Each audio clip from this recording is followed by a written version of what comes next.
No momento que o Brasil está vivendo, não há como deixar de salientar alguns aspectos importantes. O primeiro é a reestruturação das finanças da cidade. Quando eu assumi, a cidade estava muito mal do ponto de vista financeiro, quase numa condição de insolvência. Uma dívida monumental, dificuldade em pagar precatórios, uma série de problemas estruturais. Não eram nem conjunturais. Os pagamentos estavam sendo feitos, mas estruturais. E nós conseguimos aprovar duas propostas no Congresso Nacional, uma lei complementar que permitiu a reestruturação da dívida da cidade, que caiu 65% depois da aprovação da lei. A nossa dívida terminaria o ano de 2016 em 81 bilhões e ela não vai chegar a 30. Né? E a segunda, a regularidade do pagamento dos precatórios, que também era uma coisa que está totalmente desorganizada. Então hoje São Paulo está no seu melhor momento, pelo menos desde o Plano Real. Quer dizer, em mais de 20 anos nós não tínhamos uma condição financeira como a que temos. E isso dialoga com o cenário nacional, porque estados e municípios e a própria União estão numa situação de penúria financeira. E São Paulo se destaca nesse particular. A outra questão é o combate à corrupção. A gente está vendo aí todos os escândalos, operações e contratos sendo questionados, e São Paulo, pela criação da sua controladoria geral, com altíssimo grau de autonomia e profissionalização dos agentes envolvidos no combate à corrupção, não só conseguiu inibir a prática, como recuperou mais de 300 milhões de reais em dinheiro e bloqueou mais de 300 milhões de reais em bens de servidores corruptos e já demitidos a bem do serviço público.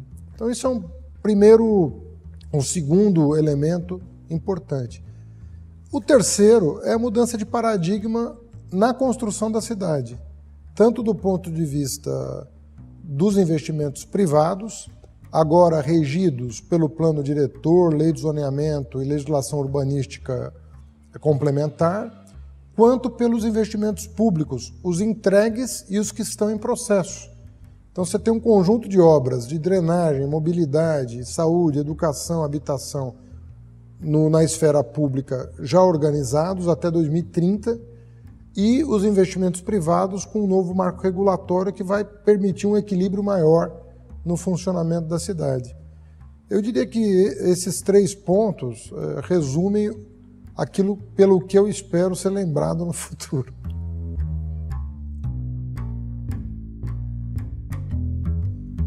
Olha, é um contexto político muito difícil, né? Sobretudo para o PT. Né? Não posso deixar de também sublinhar que houve, da parte dos meios de comunicação, sobretudo de alguns veículos de radiodifusão, desde o meu primeiro dia, né, uma oposição sistemática e desconstrutiva, né, de tudo que era feito. Então não se podia mexer em nada, né? Faixa de ônibus era criticada, ciclovia era criticada, redução de velocidade era criticada. Enfim, vivemos aqui um momento de muita dificuldade de comunicação, porque havia da parte dos meios de comunicação uma espécie de ordem unida, né, contra qualquer iniciativa modernizadora, sobretudo pelos programas populares. Record, Bandeirante, Jovem Pan, uma ação sistemática. A crise do PT, né, também uma dificuldade muito grande. E eu acho que também da nossa parte deve ter havido falhas de comunicação, falha de organização, quer dizer, também devemos ter a nossa cota de responsabilidade.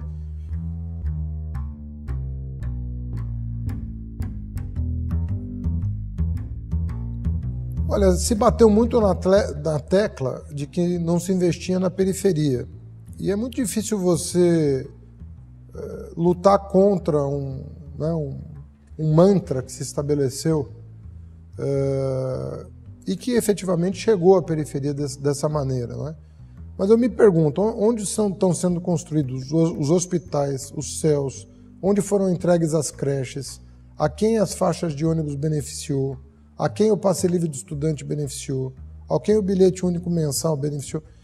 Eu não consigo compreender a crítica, mas se você perguntar em Parelheiros, onde está sendo feito o maior investimento na área da saúde, que é um hospital de 200 milhões de reais, o morador de Parelheiros vai te dizer que a gestão Haddad não fez nada por ele. Então tem um problema aí de encaixe mesmo de discurso, né? E isso vale para outros bairros da cidade. A Brasilândia está inteira iluminada em LED. Foi feito um dos principais corredores de ônibus, que é o corredor Inajar, que traz o morador da Brasilândia em questão de minutos para o centro de São Paulo. E, não obstante, isso não é reconhecido, né? Então é de se estudar o caso, né? Por que houve esse bloqueio, né? Agora, tem um elemento que também precisa ser considerado. Nós estávamos em 4 disputando o voto da periferia. Marta, Erundina, eu e Russomano, tentando definir quem iria com o Dória para o segundo turno. E acabou não tendo segundo turno. Então isso acabou prejudicando muito o debate na cidade. Acho que a falta de segundo turno prejudicou demais o que poderia vir a ser uma apropriação maior por parte da periferia do que efetivamente ela conquistou.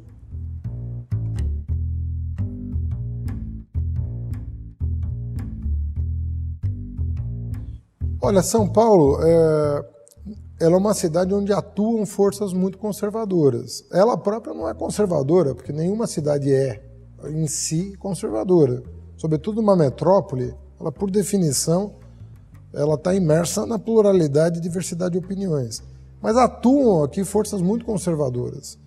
E aquilo que seria aceito naturalmente por uma questão de bom senso, né, sofre resistência em função da atuação dessas forças que defendem aquilo que parecem privilégios, mas na verdade são irracionalidades. Quando você não defende o commons, né, o público, você está conduzindo a cidade por uma má organização.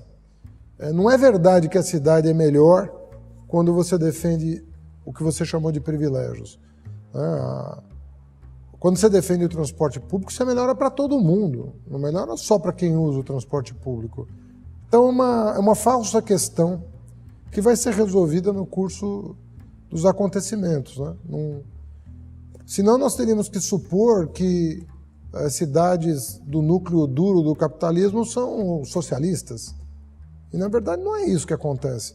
O que existe é a compreensão do cidadão de Paris, de Nova York, de Chicago, né? De que é preciso fortalecer aquilo que é comum, aquilo que é de uso comum, porque assim a cidade tem uma funcionalidade muito maior.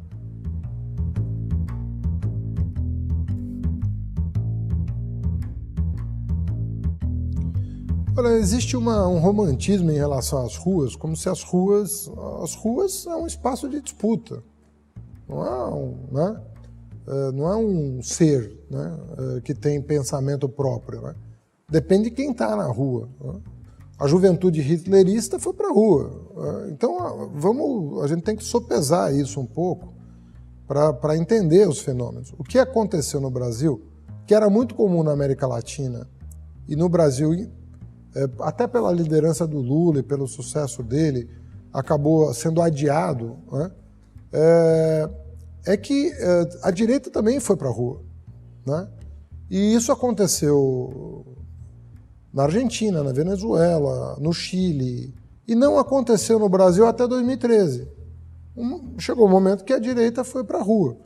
E aí virou um campo de disputa, como é em qualquer lugar do mundo. E nós estávamos habituados a pensar a rua de maneira romantizada. A rua é um espaço onde se disputa, democraticamente ou não, né? Pontos de vista, visões de mundo, concepções de cidade, concepções de país. Às vezes, a esquerda se habituou a pensar a rua como se fosse um colega de trabalho, assim, né? Não é isso, né? Rua é rua, né? É o espaço público onde as pessoas se expressam. E se expressam a partir da sua visão, né? de futuro, da sua visão de mundo.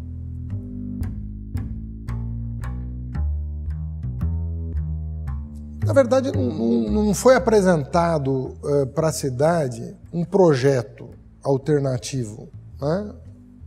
Se você for pensar o que foi proposto, aumentar a velocidade da marginal, fazer um mutirão na saúde de exames, 90 dias, tenho dificuldade até de lembrar, né?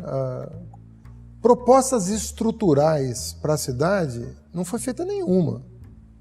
Então hoje nós temos aí um plano diretor aprovado até 2030, um conjunto de obras licitadas, licenciadas, conveniadas com a União no âmbito do PAC. Agora, tem alguns ajustes que vão ser feitos, então 2 vias vão passar a ter outra velocidade. É importante 2 vias? Não seria do ponto de vista quantitativo. Talvez o número de pessoas que vão morrer a mais não seja um número significativo, talvez nem aumente. Mas do ponto de vista simbólico tem um preço, né? São Paulo vai ser a primeira cidade do mundo a reverter uma tendência mundial. Então eu acredito muito mais em questões simbólicas do que propriamente em questões estruturais. Eu não acredito em nenhuma mudança estrutural, até porque nenhuma foi proposta, né? Vai deixar de fiscalizar o trânsito, né? Outra coisa, a indústria da multa. A arrecadação do ano que vem vai ser menor do que a desse ano, a arrecadação de multas. Vamos verificar se vai. Eu não acredito que vá, né? A velocidade das marginais, bom, é só essa velocidade que vai ser alterada. Então, eu acho que nós estamos falando, assim, com perdão da palavra, não quero nem ofender, mas assim, a gente está discutindo perfumaria, né? Então, eu acho que vai ser muito mais simbólico levar a virada para confinar a virada cultural em Interlagos. Qual o impacto disso sobre a cidade? É simbólico.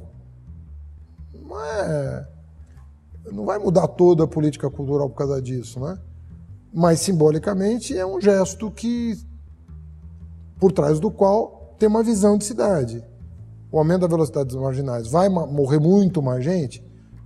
Talvez não morra, mas é um gesto simbólico que dialoga com uma visão de cidade.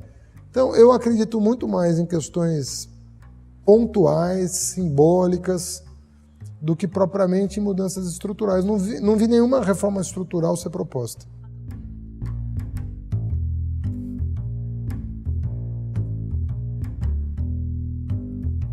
Tirando a venda do AMB de Interlagos, no caso de Interlagos, acho que é um crime ambiental e urbanístico. Você não vende 1 milhão de metros quadrados na área de mananciais. Isso é um contrassenso.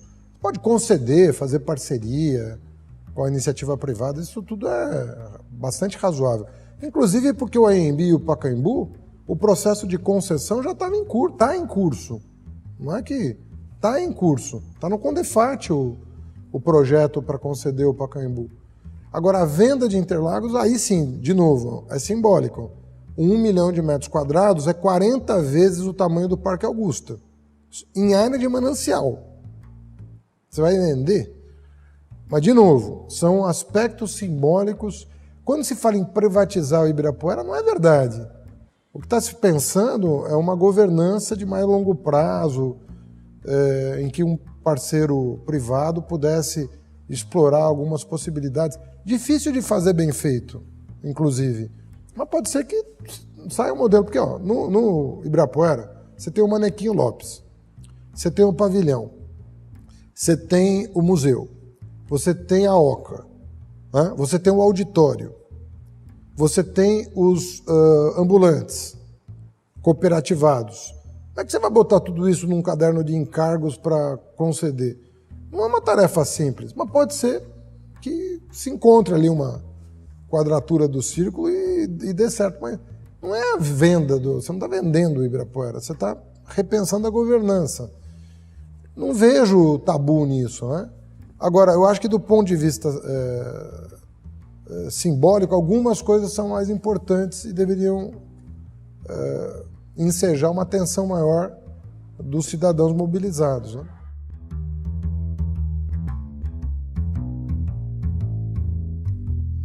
Não, político todos nós somos, né? Até os que se abstêm, né, estão tomando uma atitude, né? Então, essa é uma falsa questão, né? O problema é você fazer da tua vida ou não, da política, o teu meio de vida. Porque na tradição weberiana existe essa distinção, né? Quando você faz da política o teu meio de vida, você é um político, no sentido vulgar do termo. Nesse sentido, eu não sou.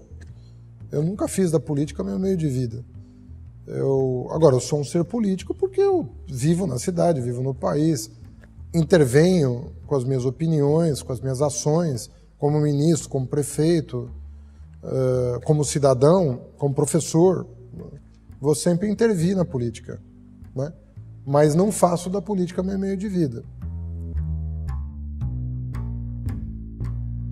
Quando você faz da política teu meio de vida, a resposta é sempre positiva. Porque você vive disso, vive de eleição. Ganhando ou não, você vive de eleição. Não é meu caso. Para mim, qualquer candidatura tem que ser fruto de um desejo que não seja meu.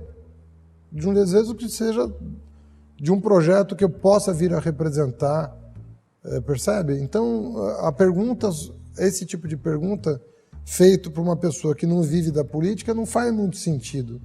Porque não sou eu que tenho que tomar essa decisão do meu ponto de vista, mas o campo a que eu pertenço. E isso a história vai dizer. Então não estão nos meus planos me candidatar. Eu vou ver o que vai acontecer com o Brasil, com a esquerda, com a centro-esquerda. E depende, né? É um ato de paixão, né? Você, para mim, né? Não é um ato burocrático, né?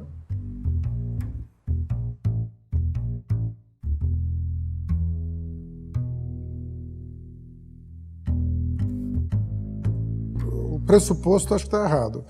Eu prometi 3 hospitais. Entreguei o Vila Santa Catarina, o Parelheiros vai ser entregue o ano que vem e o Brasilândia está em obras. Não é fácil. Eu não conheço nenhum prefeito que começou e entregou um hospital na sua gestão. Não é nenhum. Né? O hospital é coisa grande, é coisa de 200 milhões de reais. Né? Eu, na maior crise econômica vivida pelo país, eu fui a pessoa que mais abriu vaga de educação infantil. Eu estou terminando meu mandato com 106 mil vagas de educação infantil. Aí você vai dizer, bom, mas a tua meta era 150. Bom, era 150. Mas eu entreguei 70% da meta porque eu enfrentei uma recessão de 8% nos últimos 2 anos. Se não tivesse tido recessão, teria feito mais de 150 mil. Agora, quem fez 106 mil. Quem fez mais antes de mim fez 62 mil. Então eu fiz 1,5 vezes mais do que quem tinha feito mais antes de mim na maior recessão da história contemporânea. Então não me vejo nenhum pouco inibido de defender a minha gestão. E o Arco do Futuro, ele é uma realidade. Ele está previsto no plano diretor. Nós aprovamos a Operação Urbana Água Branca, mandamos o Arco Tamanduateí, está na Câmara, poderia ter sido aprovado. Se eu tivesse sido eleito, estava aprovado. O Arco Tietê está na Câmara, de acordo com o cronograma do plano diretor. E você pode anotar, o Arco do Futuro é uma realidade. E o CEAGESP, que todo mundo dizia que era impossível, nós estruturamos, do ponto de vista econômico e financeiro, o projeto para a mudança do CEAGESP, que é condição sem a qual o Arco do Futuro não vai acontecer. O que é o Arco do Futuro?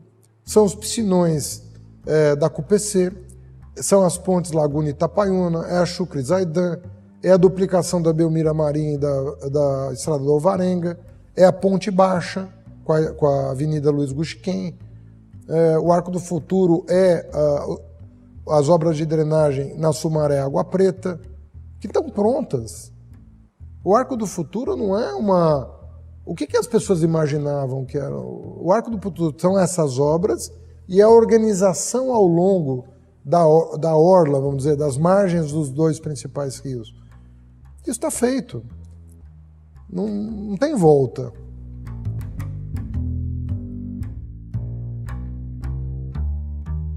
Não teria renegociado a dívida sem o apoio da Dilma, mas obviamente que no que diz respeito à liberação de recursos do PAC e do Minha Casa Minha Vida, o governo federal deixou a desejar mesmo no mandato da Dilma.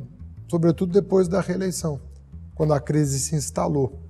A crise instalada, tudo ficou muito difícil. Então, efetivamente, no que diz respeito ao PAC, ao Minha Casa Minha Vida, os 2 últimos anos foram muito precários, né? Muito difíceis.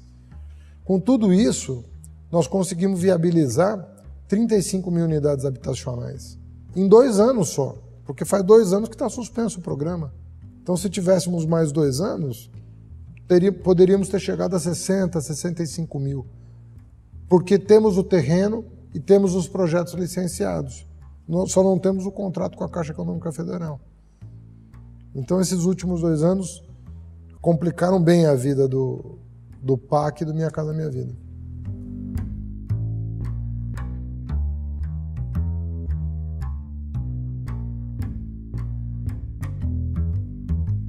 Você vê que no mês da eleição, nós tivemos o impeachment da Dilma, definitivo, tivemos a prisão de 2 ministros e tivemos a recepção da denúncia contra o presidente Lula.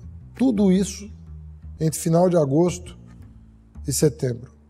Não tem como não afetar o resultado eleitoral, sabe? Não existe hipótese. As pessoas... Então não tem como. Agora, o governo novo já está dizendo que veio. E as pessoas têm a melhor lembrança possível do governo Lula. Você conversar com qualquer pessoa, qualquer trabalhador, ele tem a lembrança viva do que foi o governo Lula.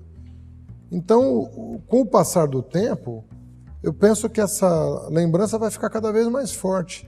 E o desejo de viver aqueles tempos, e não os atuais.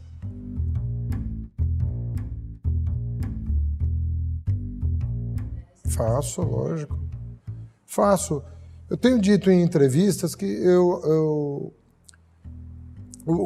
PT estava muito fixado na questão do desenvolvimento social, sabe? A ideia de crescer com melhor distribuição de renda. E achou que isso resolvia o Brasil. O PT achou que isso resolvia o Brasil. Quando eu digo PT, eu estou falando que os dirigentes. No meu caso, eu escrevi um artigo em 2003, dizendo que o maior desafio do PT seria republicanizar o Estado. O Estado brasileiro era patrimonialista e precisava ser republicanizado. E eu entendo que essa tarefa foi relegada a um segundo plano. O PT imaginou que com a estrutura do Estado brasileiro, historicamente cristalizada num Estado patrimonialista, ele poderia, por dentro desse Estado patrimonialista, promover arranjos que favorecessem as classes populares. O que de fato aconteceu. Mas a reforma do Estado que não veio acabou comprometendo o projeto. Então, a maior lição que a esquerda pode ter desse período é a seguinte: não interessa qualquer Estado. Muitas vezes a gente acha que o Estado, né, é, de novo, o negócio da rua, né? Você romantiza alguns. É a rua, é o Estado, e não é assim. Que rua, que Estado? Desconta. E a gente não se perguntou que Estado que nós devíamos legar. Não basta distribuir renda e melhorar as oportunidades econômicas. Você tem que ter um compromisso com a República. E a republicanização do Estado era uma tarefa a qual nós demos não nenhuma atenção, mas pouca. Porque, efetivamente, nós criamos a controladoria, nós fortalecemos a Polícia Federal, nós demos autonomia para o Ministério Público, tudo isso é verdade. Mas foi pouco diante do descalabro que é a organização estatal no Brasil. A interface do público com o privado, o déficit de republicanismo das instituições. Isso tudo deveria também ser objeto da nossa ação. Se deixarem, o Lula não só vai ser candidato, como vai ganhar. Isso eu não tenho a menor dúvida. O problema é qual vai ser o desfecho de todas essas operações em curso, né? Quem deixarem? Olha, eu sou formado em Direito e, assim, à distância eu acompanho os depoimentos das testemunhas de acusação, as petições, né, as denúncias do Ministério Público. Eu vejo tudo com um grau de fragilidade nessas denúncias completamente insuficiente para condenar quem quer que seja, não é o Lula, qualquer cidadão. Está falando do Lula hoje, Mas podemos estar falando de uma outra pessoa amanhã. Podemos estar falando de alguém do PSDB, inclusive, amanhã. E aí? Eu vou defender a condenação de alguém do PSDB com provas frágeis só porque ele é meu adversário político? Eu não vou defender. Eu não misturo esse tipo de coisa. Eu acho que as pessoas do PSDB deviam ter a coragem de reconhecer a fragilidade da denúncia contra o Lula, do mesmo jeito que nós devemos ter a coragem de acusar a fragilidade quando isso recair sobre alguém do PSDB.